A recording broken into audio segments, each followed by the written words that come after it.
The fuck going on with y'all, man? And welcome to the Season 1 Sorcerer starter build for Diablo 4 Ice Shards. So, first thing I want to say is I apologize for the quality loss in these videos. The thing is, the patch came out yesterday, and the season starts tomorrow. So it does not give me enough time to make 5, well-made, transitioned, super fancy build guides. I have to just kind of talk and show you guys the build. But luckily, I found a very useful website that some of you probably use as well, d4builds.gg. It lets me show you what aspects to get in each slot, what stats to look for in each piece of gear as well, the gems that you want on your weapons and armor, what you want to socket, the caged hearts, the new caged hearts, which is a season 1 mechanic to socket in your jewelry, what your skill bar is going to look like, what enchantments to get, or the unique class mechanic for each class. And again, here another layout of the stats to get per piece of gear.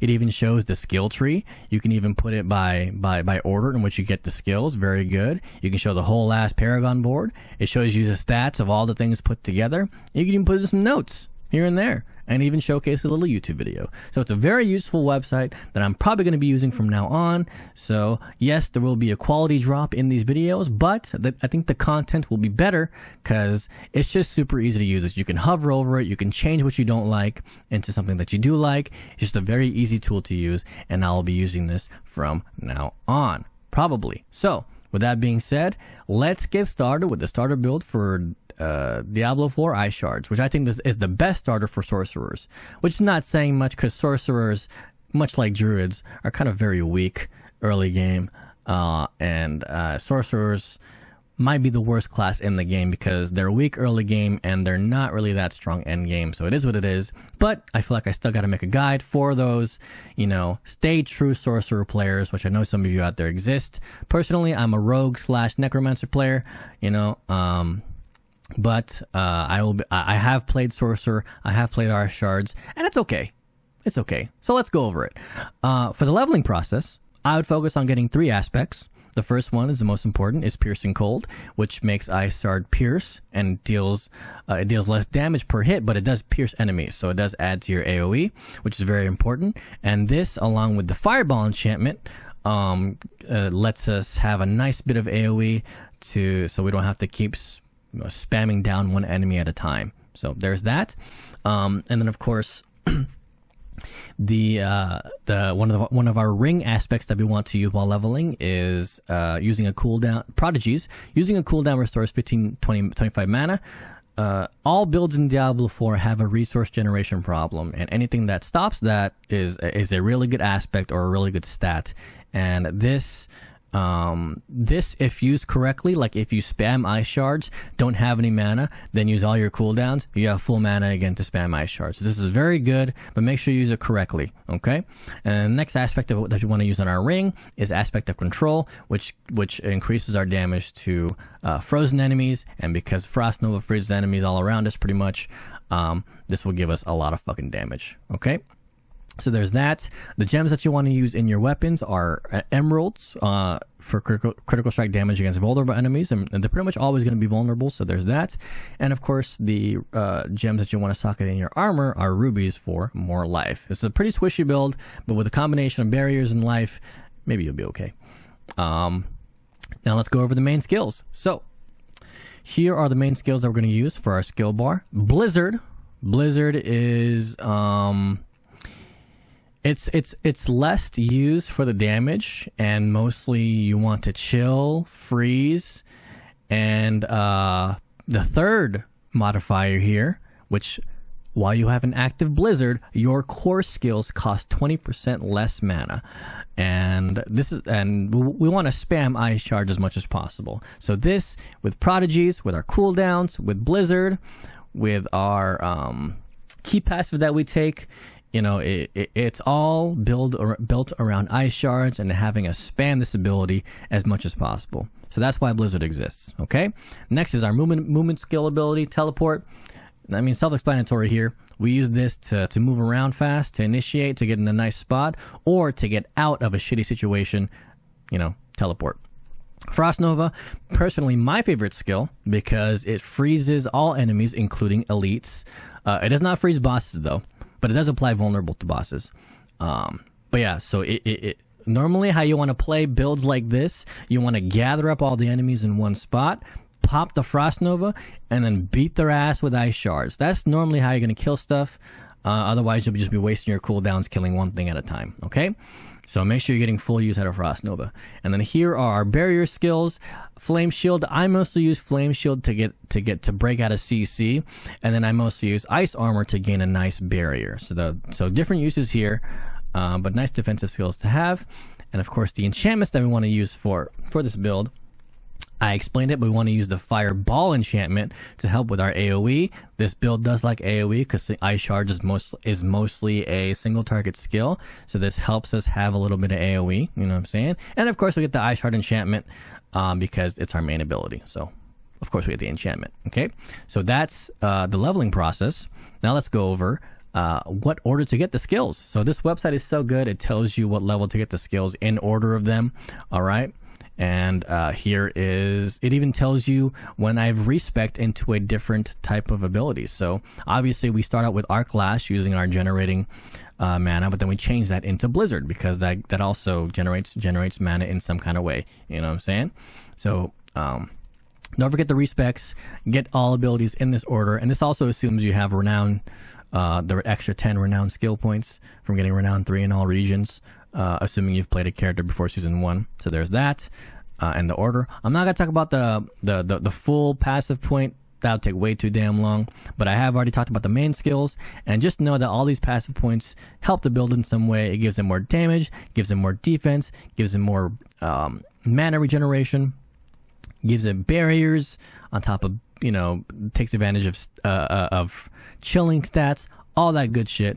Those are all the passives suited for the Ice Shards build, okay? And as far as the Paragon build board goes, I've only gave one page, the first page of the Paragon build to get you started, where we socket in the control glyph to give us more damage against crowd control targets, and we're always chilling enemies and freezing them, so this will always apply to your attacks. You know what I'm saying? Now let's go to the notes. So here's a leveling guide. If you haven't seen, this leveling guide is mainly used from levels 1 to 50. I give you an optimized route and what to do exactly, and what I found to be the easiest way to get from 1 to 50. And for me, that's the most annoying part, because once you're past level 50, you have all your skills, you can start doing the passive points, or the Paragon points, and your build really gets online after that. But I do want to note that there is an outdated Nightmare tier list guide on there, but don't worry because I have an updated one here. So when you look at that, if you look at this leveling guide and you see that Nightmare dungeon tier list, look at this one instead. Just replace all that with this, and we should be good. Because I didn't know that they're going to be changing all the Nightmare dungeons to different ones. I didn't know that until, you know, like 5 minutes ago. So so yeah, just when you're watching this leveling guide, just know that, okay? And as far as the weapons that we want to focus on, no pun intended, with this build, we want to use wands and focus, because focus can give you cooldown reduction. You can stack a lot of cooldown reduction and mana cost reduction and shit like that on a focus. So it's very important. Two-handed does give us more damage, but focus gives us more cooldown reduction, and you want to have more cooldown reduction as much as possible, okay? And of course, once you've unlocked World Tier 3, are level 50 and ready to go, move on to Sacred Gear, then we swap to the mid-game build. And here is the mid-game build. Here are all the aspects here for each piece of gear, and not only that, here are 4 stats for each piece of gear that you should be looking for. I would try to go for 2 out of 3 of these stats for the Sacred Gear. You know, Sacred Gear isn't really that important, to be honest. You're going to be replacing it with Ancestral Gear, but just in case you're a stats junkie like me, here are the stats. Here are the aspects that I would recommend. All good, all work with the build, super strong. And honestly, your first thing that you should do once you're in World Tier 3 is obtain all your aspects to get ready to put them on your Sacred Gear, okay? And I want to note, as far as these caged hearts goes, normally you would socket in skulls in your jewelry before season 1, but since the season 1 mechanic are going to drop stuff like this, I just picked the ones that, you know, gave some resource generation. I think Malignant Pack is absolutely nuts. I think every class is going to use this one. It gives attack speed, resource generation, and barrier. Crazy. And this one is just good with applying a stun. So I chose these just because it has something to do with the resource. But it's all up to you. These are definitely very interchangeable. Just use the ones that you find are the most useful for you. Okay. And as far as our main skills go, there is not much of a difference. There is one though. We replace Blizzard with Meteor because by now we have a little bit of extra help from mana regeneration from our aspects and from our gear, so we can change into Meteor. To mostly apply the immobilize. All right, this is not used to deal damage like our main ability. This is mostly used to immobilize enemies, giving us, you know, some kind of defense / offense. You know what I'm saying? And the enchantments, we change out the Fireball enchantment and we use the Firebolt enchantment because now with all our passive skills and all our aspects and whatnot, we don't need the AoE help from Fireball, and instead the Firebolt enchantment lets us apply burning all the time. It's kind of like how warriors take the two-handed technique sword slot for bleeding. We take the Firebolt to always apply burning, and that opens up more stats like burning enemies and more passives that help towards burning as well. You know what I'm saying? And again, here's all the stats listed out, laid out nicely, but you just have to hover over them and look what each aspect and each stats give. Also, most of these aspects can be obtained through dungeons, so that's pretty easy there. And the skill tree is different from the starter than this starter build, so make sure you respec into this once you're ready to go. Okay. And as far as the Paragon board, we have used 215 points out of we didn't use all of them because again, this is a mid-game build, but this is pretty much, you know, almost all the points. And let's go talk about it. So on the first board, again, we're gonna start off in the same way we went from the starter build. We put in the control glyph to increase damage against crowd controlled targets. Then we go to the second board, the Elemental Summoner board, and socket in Elementalist to give the Paragon nodes within range a bonus to their non-physical damage and damage reduction modifiers. And the additional bonus is really nice too, because dealing cold damage to an enemy increases all damage deals to them by 5%. So that's really nice. And then we go left. On the third board, Frigid Fate, we socket in Unleash to grant a bonus to all magic nodes, so we get those, obviously, the nice ones there. And then the additional bonus, after you spend 50 mana, you deal more damage and gain mana regeneration. Mana regeneration is very important for this build, so this is very strong. And of course, we path down even further and get the legendary node, which dealing cold damage to vulnerable enemies increases your lucky hit chance by 1% for 5 seconds, up to 15%. And pretty much enemies will always be vulnerable, and we're only dealing cold damage, so this is a nice boost to our lucky hit chance. Okay, then we go up on the fourth board, Burning Instincts, and we socket in Destruction. Where's Destruction? Right here, which increases our critical strike damage, and just increases our damage in general. Very powerful glyph there. Then we go up, Ceaseless Conduit board for the fifth board, and we socket in Flame Feeder, which increases our damage against burning targets twice over. So again, taking advantage of the burning enchantment from Firebolt. Then we go back to the fourth board, we go left, and our sixth and final board, the Searing Heat board, we socket in Exploit because we can take advantage of the dexterity nodes in this range, right? To fully get the most out of Exploit, you know what I'm saying, for that nice and vulnerable damage and whatnots. So there you go, all 215 points of Paragon right there. Let's go to the notes again. Leveling guide 1 to 50. We still want to use wands and focus for that nice cooldown reduction. And here is the glyph level priority for this build to level 15: Control, Destruction, Tactician, Flame Feeder, Exploit, Elementalist. You want to level up these glyphs in this order to level 15, okay? And then here, of course, is the top 10 Nightmare Dungeons to run to level up. Nightmare Dungeons is the best way to level up your character. And this list was made through the amount of XP that I got, and of course the amount of time spent doing these dungeons. Now, of course, these are only tested 1 to 2 days, so these aren't totally accurate, but this is a nice foundation list to go off of. So level up through these Nightmare Dungeons if you can. And of course, the fastest way to gear up your character in Diablo 4 is actually to do Hell Tides, which is actually not a terrible way to level up as well.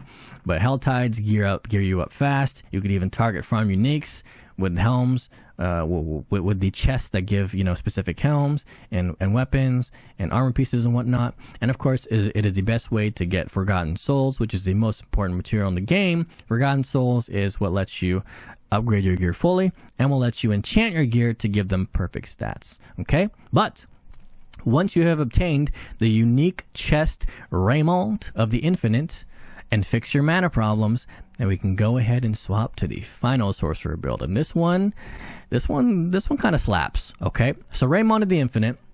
After using teleport, close enemies are pulled to you and stunned for 2 to 3 seconds. But teleport's cooldown is increased, which doesn't really matter. But the pull from teleport, this is really nice.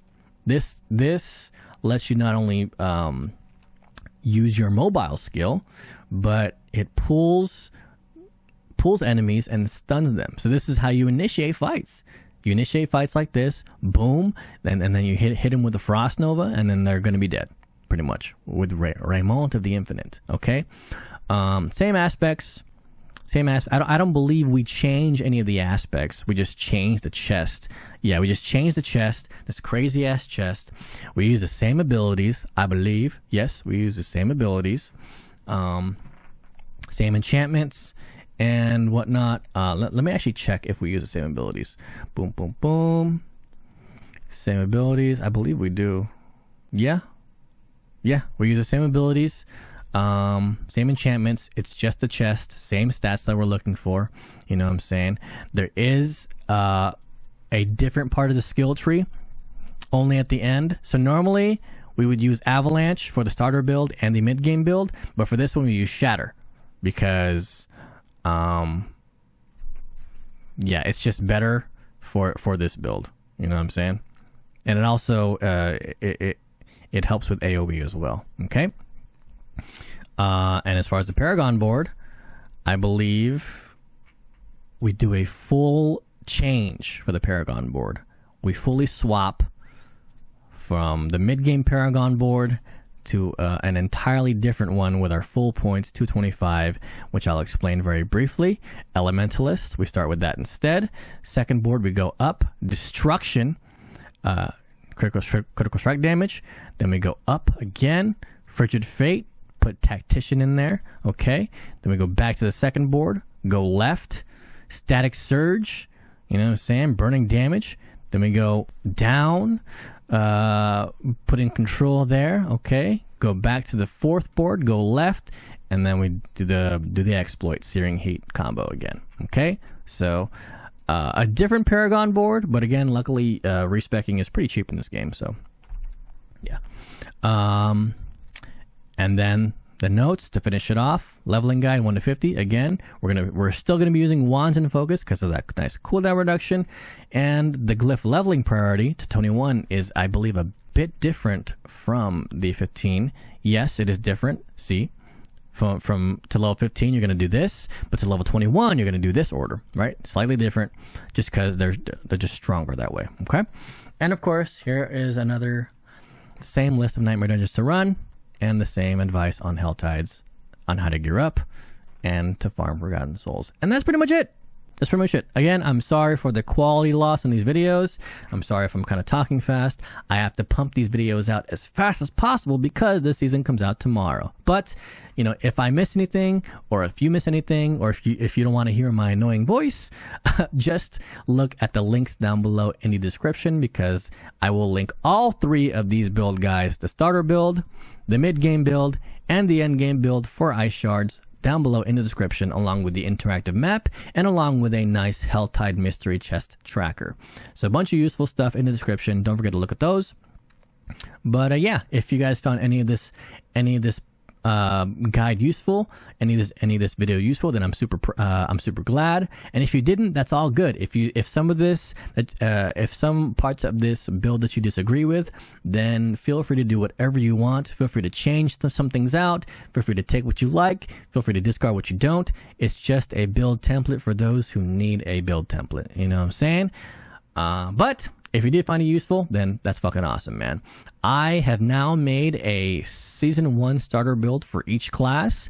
I believe the next thing I want to do is provide a progression guide on how to fully progress your character throughout the game, from early game to end game, you know, from Hell Tides, Nightmare Dungeons, you know, Forgotten Souls, gear, skills, all that type shit. I want to give a nice guide on that, some tips and tricks.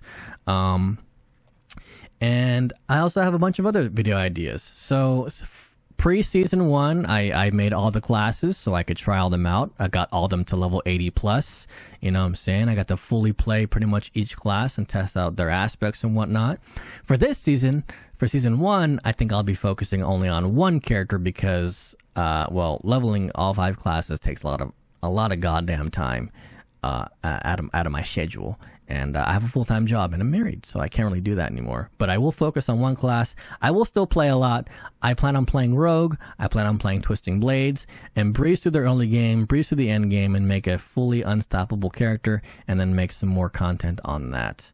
Okay? Because I pretty much only made build guides on this channel. I want to show that I can fight Lilith. I can do high tier Nightmare Dungeons, and I think those are the kind of videos that I want to make as well. So pretty much, if you're interested in anything Diablo 4, go ahead and throw me a sub. Yeah. Other than that, thank you guys so much for watching. I truly appreciate it. And remember to stay a while and listen. Peace out.